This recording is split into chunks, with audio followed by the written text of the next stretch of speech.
That's quite the beginning.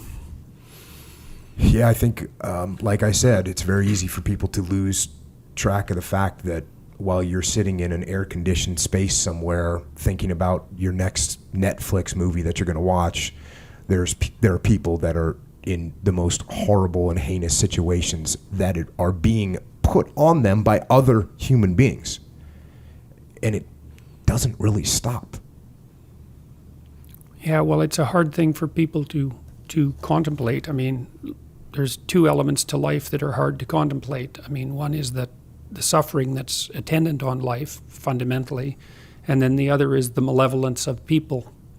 And we're not, in the modern world, we don't really think about those as fundamental realities in some sense, because we tend to think about material situations as fundamental realities, but the metaphysical realities, the ethical realities are more real.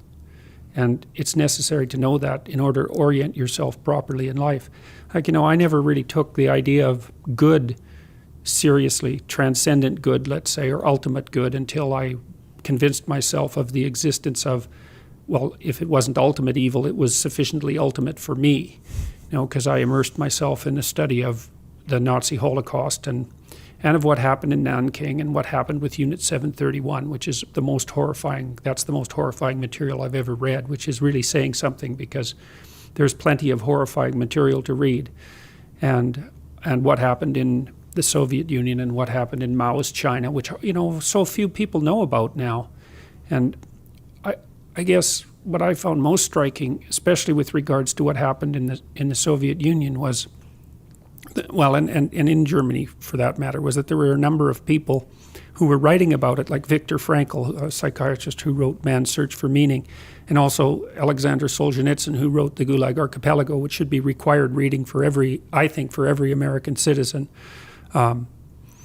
That there was some integral relationship between the moral failings of individuals and the catastrophic moral failings of the state, and that was directly causally related. So Solzhenitsyn made a great case with regards to the analysis of the Marxist catastrophes in the Soviet Union, that they were tied integrally not only to that dogma, but also to the willingness of the typical citizen to swallow endless lies and act them out. And he included himself in that set of deceitful people, let's say.